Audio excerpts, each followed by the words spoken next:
ईर्ति व्यापेन ही जग में वृष्टि समय पर हुआ करे। धर्मनिष्ठ हो कर राजा भी न्याय प्रजा का किया करे। रोग मरी दुर्भिक्षण फैले प्रजा शांति से जिया करे। परम अहिंसा धर्म जगत में फैले सर्वहित किया करे। ज्ञानी विवेकी परम स्वरूपी ध्यानी व्रती प्राणिहितोपदेशी मिथ्यात्वघाती शिव सौख्य भोजी वभूयस्वन् विमलम नमामि। देवादिदेव 1008 भगवान श्री चंद प्रभु स्वामी की जय। देवादिदेव 1008 भगवान श्री बाहुबली स्वामी की जय। परम पूजनीय आचार्य भगवान श्री विशुद्ध सागर जी महामुनिराज की जय। परम पूजनीय श्रमणरत मुनि श्री सुप्रभ सागर जी महाराज की जय। परम पूज्यनीय श्रमणरत मुनि श्री प्रणत सागर जी महाराज की जय। प्रतिदिन की भांति आज पुनः हम उन श्रीपाद चरणों में बैठकर हमारी जीवन में आए हुए विकल्पों को सम्यक समाधान प्रदान करेंगे। मार्ग पर चलते चलते अनेक प्रश्न हमारे मन में उठते हैं। उन समीचीन प्रश्नों का समीचीन और सम्यक समाधान करते हैं परम पूजनीय मुनिराज श्री सुप्रभ सागर जी महाराज। ये वे महान संत हैं जो हमें सम्यक राह पर ले जा रहे हैं, सम्यक मार्ग पर ले जा रहे हैं। उपदेशक और प्रवचनकार और समाधानकर्ता तो बहुत सारे हैं, लेकिन कुछ विरले ही भव्य साधक संत हुआ करते हैं जो हमारे जीवन में सम्यक समाधान को प्रदान करते हैं। उन्हीं में से एक परम पूजनीय मुनिराज श्री सुप्रभ सागर जी महाराज हैं।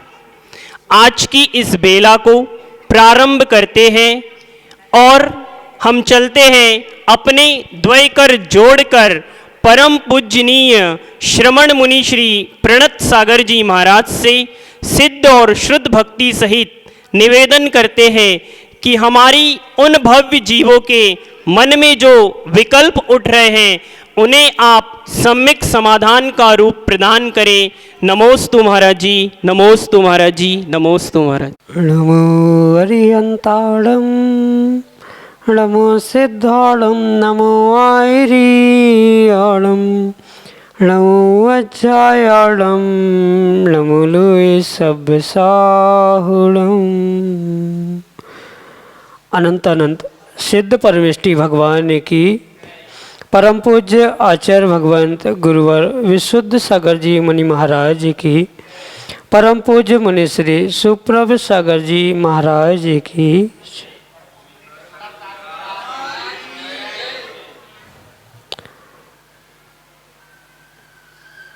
वास्तव में वात्सल पर्व वही है। वात्सल पर्व मनाने की सार्थकता वही है जब एक धर्मात्मा दूसरे धर्मात्मा के विकल्पों को दूर करके और उसका धर्म में स्थितीकरण करे। ऐसा वह वात्सल पर्व जहाँ पर पूर्व निर्ग्रंथों ने अनन्य उपकार किए और उन्होंने धर्मात्माओं पर आने वाले उन विकल्पों को दूर करके उनको धर्म में स्थिर किया। ऐसा ही अनन्य उपकार है हमारा। अनन्य उपकार हमारे ऊपर है कि परम पूज्य मुनिश्री सुप्रभ सागर जी महाराज प्रतिदिन हमारे मन में उठने वाले उन अनेकानेक समीचीन विकल्पों को शांत करके और हमारे लिए निर्विकल्प बनाने का पुरुषार्थ कर रहे हैं। और उस निर्विकल्पता को प्राप्त करने का एकमात्र कार्यकारी उपाय समीचीन विकल्पों का सम्यक समाधान। देश के विभिन्न प्रांतों से अनेकानेक समीचीन विकल्प हमें यहाँ प्रतिदिन प्राप्त हो रहे हैं और परम पूज्य मुनिश्री उनका आगमुक्त विधि से हम सबको सम्यक समाधान प्रदान कर रहे हैं। प्रारंभ करते हैं आज का सम्यक समाधान। और आज का पहला विकल्प आष्टा मध्य प्रदेश से अनन्य गुरु भक्त परिवार डॉक्टर मगन जैन, श्रीमती चंदा जैन परम पूज्य गुरुवर के चरणों में बारंबार नमोस्तु निवेदित करते हुए अपना समीचीन विकल्प रख रहे हैं कि महाराज जी सम्यक्त की क्रिया और सम्यक्ता चरण चारित्र किसे कहते हैं। हमारे समीचीन विकल्प का सम्यक समाधान करने की अनुकंपा करें। नमोस्तु महाराज जी, नमोस्तु। ओम नमः सिद्धम। परम पूज्य आचार्य भगवान गुरुवर विशुद्ध सागर जी महाराज की, परम पूज्य मुनिश्री सुप्रभ सागर जी महाराज जी की।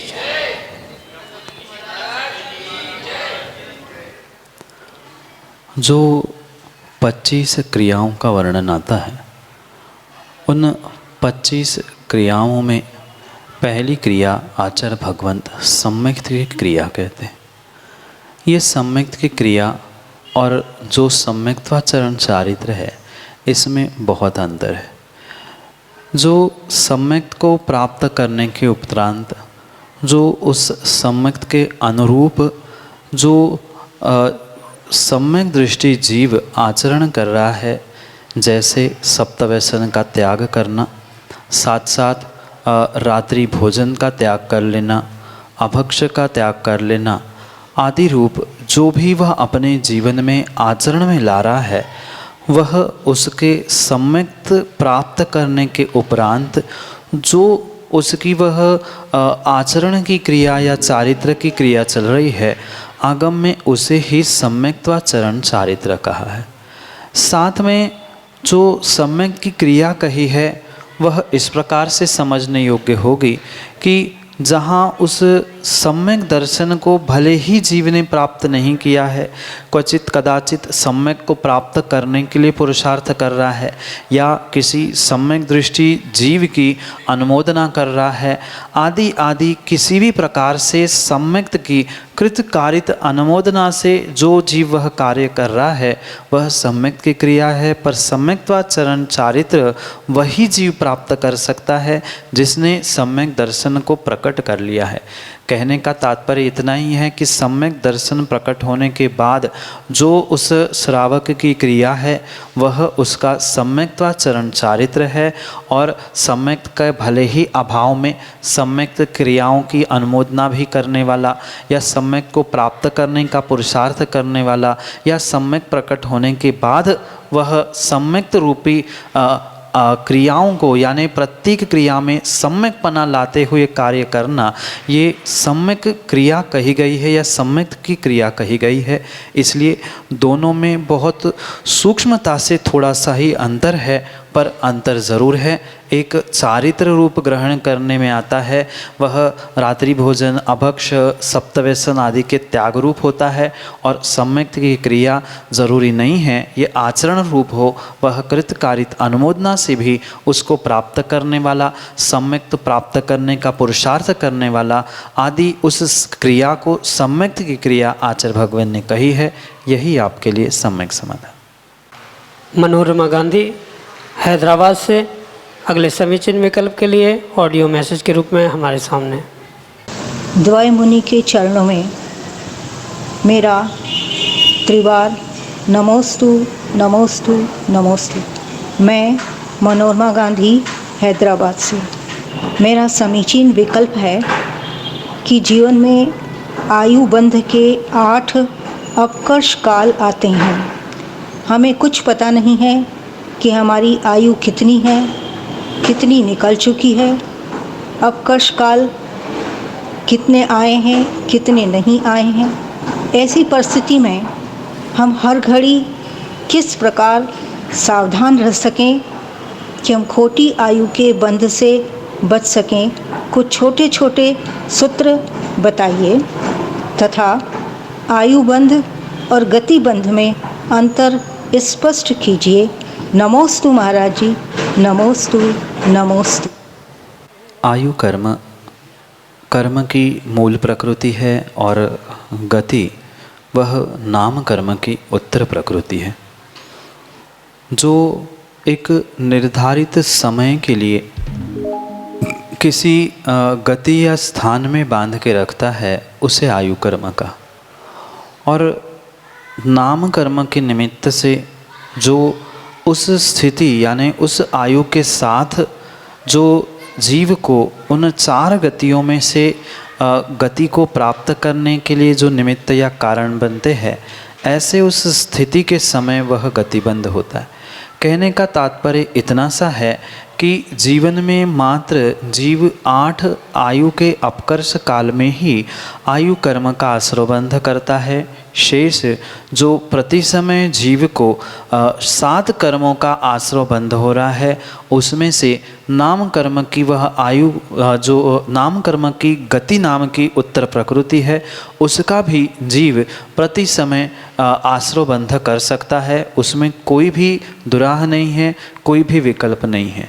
पर ये भी परम सत्य है कि जीव को उस आयु कर्म के 8 अपकर्ष काल कब आते हैं, कब नहीं आते, कब कितने आ चुके, या आयु का बंध हो चुका कि नहीं हो चुका, ऐसा कोई भी गणित या कोई थर्मामीटर जीवों के पास नहीं है कि जिसके द्वारा पहचाना जाए कि 2 घंटे बाद अपकर्षण काल आने वाला है या हमारा पहला अपकर्षण काल आ चुका। ऐसा कोई भी निर्णायक प्रमाण हमारे पास नहीं है। इसलिए बहुत अच्छी बात तो हमें यही करनी होगी कि प्रतिपल प्रति समय हमें इस सूत्र को जीवन में उतारना होगा कि माँ आश्रव जारी है। जिसने इस बात का निर्णय कर लिया है कि प्रतिपल प्रति समय हमें उस कर्मों का आश्रव बंद हो रहा है, तो वह इस निर्णय से सावधानी से प्रत्येक कार्य करता रहेगा। अगर इतना एक भी सूत्र उसके जीवन में आ जाए कि प्रत्येक समय आश्रव जारी है, तो वह बहुत कुछ संभल कर जीने का पुरुषार्थ कर सकता है। क्योंकि किसी भी प्रकार से छद्मस्त को वह बंध अपकर्षण काल का समय पता करना संभव नहीं है।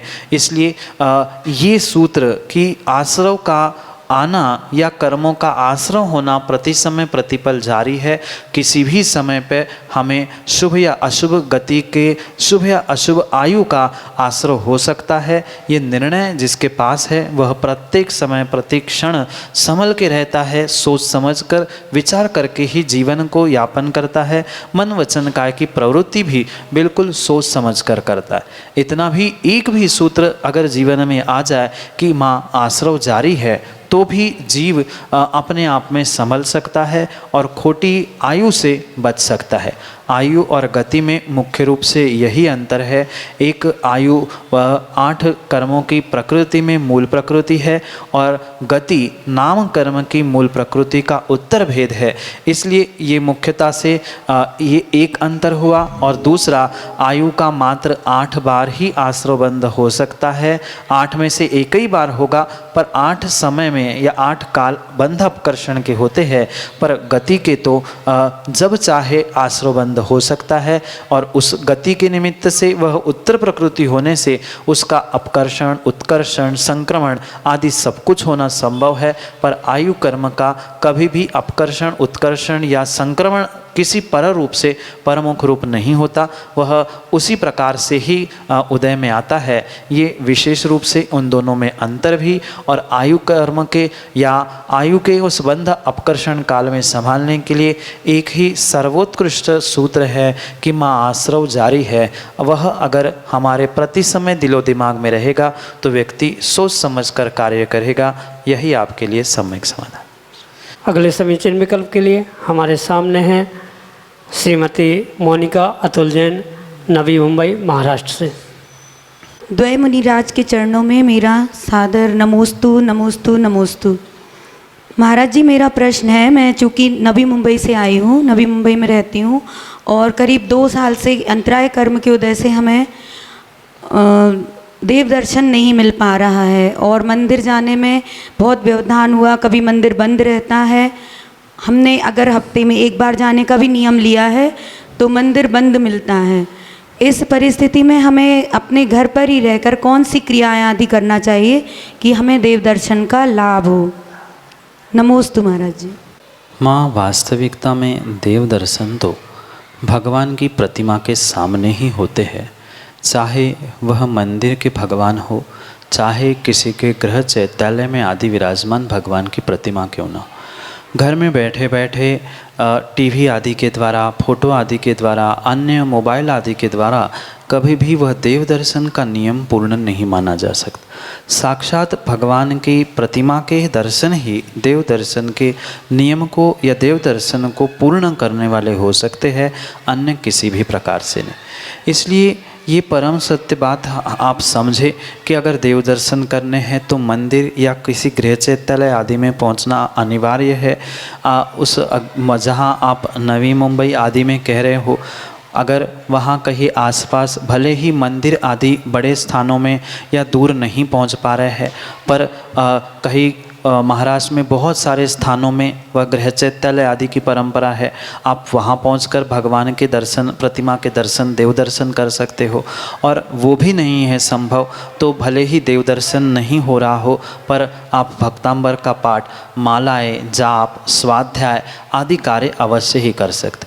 भले ही परिपूर्ण रूप से हम देव दर्शन करके भगवान के सामने पहुंचकर द्रव्य पूजा नहीं कर पा रहे हैं, पर घर से सुबह समय, जिस समय पर पूजा करने का समय होता है, उस समय पर सभी घर परिवार के लोग या सभी सदस्य बैठकर अगर हम भाव पूजा करें, जो जिनवाणी है पूजा की, उसको पूरे जो क्रियाएं हम मंदिर में पहुंचकर करते हैं, भले ही द्रव्य नहीं चढ़ा पा रहे हैं तो भी घर में अगर जिनवाणी भी रखी है तो जिनवाणी के सामने देवशास्त्र गुरु की पूजा कर सकते हैं। पर देव दर्शन तो मंदिर में प्रतिमा के सामने ही होगा। पर घर में धर्ममय वातावरण बनाने के लिए हम परिपूर्ण रूप से इस प्रकार से क्रियाओं को कर सकते हैं। जिनवाणी के सामने देवशास्त्र गुरु की पूजा कर सकते हैं, पर साथ में ये ध्यान अवश्य रखें कि वह द्रव्य पूजा कैसी और किस प्रकार से, कितनी शुद्धि के साथ हम कर रहे हैं, कितना शुद्ध जल आदि, इन सब का विकल्प समझ कर ही इसके विषय में प्रवृत्त होना चाहिए। और उत्कृष्ट बात यही है कि ये सब कुछ व्यवस्थाएं नहीं बन पा रही है तो कम से कम हम भाव पूजा तो अवश्य ही कर सकते हैं, सब मिलके पाठ कर सकते हैं, भक्तांबर, आरती, जाप, स्वाध्याय, ये कार्य अवश्य ही कर सकते। स्वाध्याय आदि करते रहे, जाप आदि करते रहे तो भी घर में वह धर्म का माहौल अवश्य ही बना रह सकता है। इस प्रकार से आप इस कोरोना रूपी प्रतिकूल काल में भी अपने घर परिवार के प्रत्येक सदस्य को धर्ममय वातावरण के साथ जोड़ सकते हैं। इस प्रकार से ही नहीं अपितु आप अन्य भी प्रकार से समझ सकते। वर्तमान में बहुत सारे टीवी, मोबाइल आदि में भी बहुत सारे प्रवचन आदि आते हैं, तो उस प्रवचन आदि के द्वारा आप बच्चों को और स्वयं को भी बहुत कुछ ज्ञान अर्जन करने का प्रयास कर सकते हैं। जो धार्मिक ग्रंथ आदि है उनका स्वाध्याय करते हुए उनको भी पढ़ा सकते हैं, स्वयं भी सब मिल के पढ़ सकते हैं। बस देव पूजा साक्षात देव दर्शन भगवान के सामने, प्रतिमा के सामने ही पहुंच के होगा, पर अन्य कार्य हम परोक्ष रूप से बैठकर भी कर सकते हैं। घर में बैठकर आप ऐसे कार्य करते हुए धर्म वृद्धि को प्राप्त कर सकते हैं। यही आपके लिए सम्यक समाधान। श्रीमती महिमा जैन, सागर, मध्य प्रदेश से अगले समीचीन विकल्प के लिए हमारे सामने। मुनिदय के चरणों में बारंबार नमोस्तु। महाराज जी, जैसे अपन स्थापना करते हैं तो लौंग से करते हैं, तो रोज या अपन चांदी की लौंग ले लें, तो क्या एक बार लौंग से स्थापना करके उन लोगों को घर ले जाकर पुनः वो दूसरे दिन उन लोगों से स्थापना कर सकते हैं क्या? यही मेरा प्रश्न है, इस प्रश्न का सम्यक समाधान दीजिए। नमोस्तु महाराज। माँ, जो भी लौंग, चावल आदि चाहे ठोने में विसर्जित किए हो, चाहे पूजा आदि के निमित्त से हम द्रव्य की थाली में विसर्जित करते, ये परिपूर्ण रूप से जो हम एक बार उस देव शास्त्र गुरु के निमित्त से चढ़ा रहे, समर्पित कर रहे हैं और विशेष करके मंत्र उच्चारण के साथ कर रहे हैं, तो वह प्रत्येक द्रव्य निर्माल्य की ही कोटि में आएगा अगर पुनः उसका प्रयोग किया जाए तो। क्योंकि जो एक बार देव शास्त्र गुरु के लिए चढ़ाया गया है वह परिपूर्ण रूप से चढ़ाया ही गया है, चाहे वह पीले चावल हो, चाहे सामान्य लौंग हो, चाहे वह चांदी की लौंग आदि क्यों ना हो। भले ही वह चांदी की लौंग है, सो इसका मतलब ये नहीं है कि उस चांदी की लौंग को रोज़ धो के हम उसी ठोने में स्थापना आदि में प्रयोग करें। फिर ऐसे चांदी के द्रव्य का प्रयोग ही क्यों करना जिसको समर्पित करते हुए हमें लोभ, लालच सता रही है। क्योंकि आचार्य भगवंतों का स्पष्ट कहना है कि पूजा मात्र और मात्र श्रावक को इसलिए करनी चाहिए कि जो उसकी लोभ कषाय है, उस लोभ कषाय का विसर्जन करने के लिए उत्कृष्ट से उत्कृष्ट सामग्री से पूजा करने का विधान आगम में लिखा गया है। अगर उस लौंग आदि के निमित्त से या चांदी की द्रव्य के निमित्त से हमारे भाव बिगड़ रहे हैं, हमारा लोभ लालच बढ़ रहा है कि पुनः कल इसको ही धोखे में प्रयोग कर लूँ, तो वह हमारी पूजा सार्थक नहीं हो सकती। मात्र दुनिया के दिखाने के लिए, दूसरों को दिखाने के लिए हम चांदी के लौंग का प्रयोग कर रहे हैं, पर वह वास्तविकता में हमारी लोभ कषाय का उपशम करने वाली पूजा हो ही नहीं सकती। इसलिए उत्कृष्ट बात तो यही है कि अगर रोज़ वह लौंग चढ़ाने की हमारी सामर्थ्य नहीं है, चांदी की लौंग चढ़ाने की, तो सामान्य लौंग से हम स्थापना करें। और सामान्य लौंग भी चढ़ाने की अगर हमारी शक्ति नहीं है तो पीले चावलों से हम स्थापना करें, पर पुनः चढ़ाई हुई द्रव्य किसी भी प्रकार से वापस घर में नहीं ले जानी चाहिए। और ले जा रहे हैं तो हम उस निर्माल्य का ही सेवन कर रहे हैं। और आचार्य भगवान कहते हैं कि एक बार निर्माल्य का सेवन करने से 60,000 वर्ष तक विष्ठा में कीड़ा बनना पड़ता है। वर्तमान में बहुत सारे ऐसे जीव हैं जिन्होंने चांदी के फूल, पुष्प, चावल, नैवेद्य, चटक, फल आदि सब कुछ बना लिए, रोज़ उसी से पूजा की, रोज़ उनको ही धो के घर ले जा रहे हैं।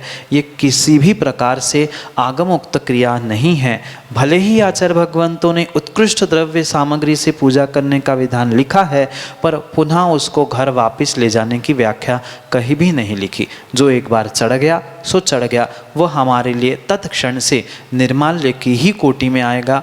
उसे किसी भी प्रकार से हम घर नहीं ले जा सकते। फिर तो वह बड़ा व्यक्ति रोज़ सोने चांदी के द्रव्य से पूजा करे और रोज़ घर ले जाए, रोज़ चढ़ाए, हमारी लोभ कषाय कहाँ विसर्जित हुई। भले ही स्थापना में वह लौंग चढ़ी हो या अन्य धूप आदि के निमित्त से हम लौंग चढ़ा रहे हो, पर जो एक बार चढ़ गई देव शास्त्र के निमित्त से, वह परिपूर्ण रूप से वह चढ़ गई है, निर्माल्य है। इसलिए उसे धोकर घर ले जाकर पुनः दूसरे दिन प्रयोग नहीं किया जा सकता, क्योंकि निर्माल्य पहली तो बात घर नहीं ले जा सकते, और निर्माल्य दूसरी बात पुनः चढ़ा भी नहीं सकते। जब हाथ नहीं लगा सकते, हम प्रयोग नहीं कर सकते, तो वह निर्माल्य पुनः भगवान को कैसे चढ़ा सकते हैं। इसलिए वह चांदी की द्रव्य जो चढ़ी है वह निर्माल्य है और उसका दूसरी बार प्रयोग नहीं किया जा सकता, वह आगम के परिप्रेक्ष्य में यही आपके लिए सम्यक समाधान।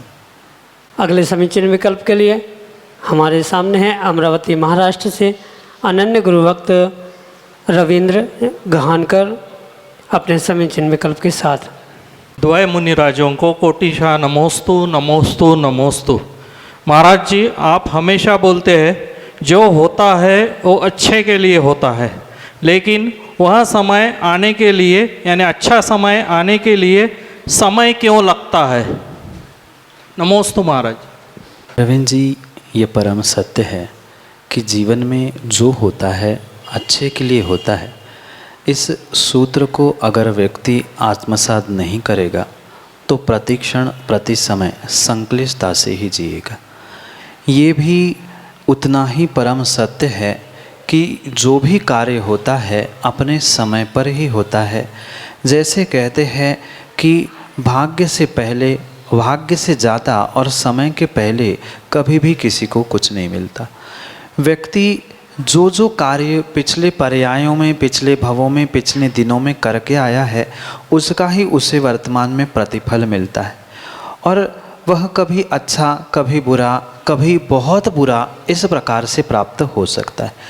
पर उन बुरे दिनों में, बुरे फलों में अगर हम यही सोचते रहे कि ऐसा मेरे साथ क्यों हुआ, मैं ही ऐसा हूँ जो मुझे दुख मिलता है, तो जो हमें पिछले पर्यायों में, पिछले दिनों में हमने गलती करके दुख को आमंत्रित किया है, पुनः उसी विषय को सोचते हुए हम पुनः संक्लेशित होंगे या उन दुखों के निमित्त से पुनः संक्लेशता को प्राप्त करेंगे, तो पक्का मानना आने वाले समय के लिए हम पुनः दुख और संक्लेशता ही अपने लिए प्राप्त कर रहे हैं और कुछ नहीं है। जब ऐसे विपरीत दिन आते हैं, विपरीत घटनाएं हमारे साथ घटती है, तब आचार्य भगवान कहते हैं तब इस सूत्र को हमें दिमाग में रखना होगा कि जो होता है अच्छे के लिए होता है और जो होगा वो भी अच्छे के लिए होगा। अगर ऐसी पॉजिटिव सोच व्यक्ति जीवन में नहीं बनाएगा तो प्रत्येक उस नेगेटिव कार्य में आपकी सोच भी नेगेटिव होगी और आपका कार्य भी उस नेगेटिव सोच के कारण, विपरीत सोच के कारण बनता भी होगा तो भी बिगड़ जाएगा। आप स्वयं अनुभव करके देखना कि अगर बिगड़ा हुआ काम है और आप ये निर्णय करके सोचो कि नहीं ये अच्छे के लिए हुआ है, इससे भी कुछ और अच्छा हमारा होने वाला है, ये अगर निर्णय करके आप चलोगे तो पक्का जीवन में अच्छा अच्छा ही होता हुआ आपने देखा भी है और भी आने वाले समय में देखो। भले ही कुछ कार्यों के लिए आपको लग रहा है कि इन कार्य होने में, ये कार्य अच्छे होने में मुझे समय लग रहा है या अच्छा कार्य होने के लिए अभी अच्छा समय क्यों नहीं आ रहा है, ये परम सत्य है, क्योंकि वह समय भी समय पे ही आता है, असमय पे कोई भी काम होता ही नहीं है। ये सूत्र जो जीवन में और प्रवचन में मैं हमेशा ही प्रयोग करता हूँ कि समय पे किया गया काम समय को दिलाता है। हम कहीं ना कहीं समय में गड़बड़ कर रहे हैं, कहीं ना कहीं अपने कार्य करने में, भावों में, विशुद्धि में गड़बड़ कर रहे हैं, इसलिए वह अच्छा समय हमारे समय पे काम पे नहीं आ रहा है। ऐसा नहीं है कि अच्छा समय मेरे जीवन में नहीं आएगा, पहले भी कई बार अच्छा समय आ चुका और आने वाले भी समय में अच्छा समय अवश्य आएगा, पर उस अच्छे समय को प्राप्त करने के लिए सबसे पहले हमें अच्छे भावों को, क्योंकि समय का अर्थ मात्र काल नहीं है, समय का अर्थ आत्मा, भाव, परिणाम, आगम आदि भी है। अगर अच्छे समय को, अच्छे भावों को हम प्राप्त करेंगे तो नियम से काल रूपी समय भी हमारे जीवन में अच्छा होगा। पर उन बुरे दिनों में अगर संक्लेशता करेंगे, ऐसा क्यों, अच्छे दिन कब आएंगे, कभी आएंगे कि भी नहीं, ऐसा ही सोचते रहेंगे तो कभी भी जीवन में अच्छे दिन आ ही नहीं सकते, अच्छा समय आ ही नहीं सकता। उन विपरीत दिनों में, विपरीत कार्यों में, विपरीत घटनाओं में भी अगर ये सूत्र हम हमेशा दिमाग में रखेंगे, जो हुआ है वह अच्छे के लिए हुआ है और भी कुछ अच्छा होने वाला है। क्या होने वाला है ना आपको ज्ञात है ना हमें ज्ञात है, वो तो केवली के ज्ञान में झलका है। उनके ज्ञान में जब जैसा जो झलका रखा है वह आपका होना ही है, पर अगर हम उसके बारे में अच्छा सोचेंगे तो कुछ दिन बाद आने वाला अच्छा समय बहुत जल्दी भी आ सकता है। उसके लिए जल्दी अच्छे समय के लिए अच्छे समय का पुरुषार्थ करने की, यानी अच्छे परिणामों की, अच्छी भावों का पुरुषार्थ करने की आवश्यकता है। अच्छे समय, अच्छे भाव, अच्छे पुरुषार्थ के साथ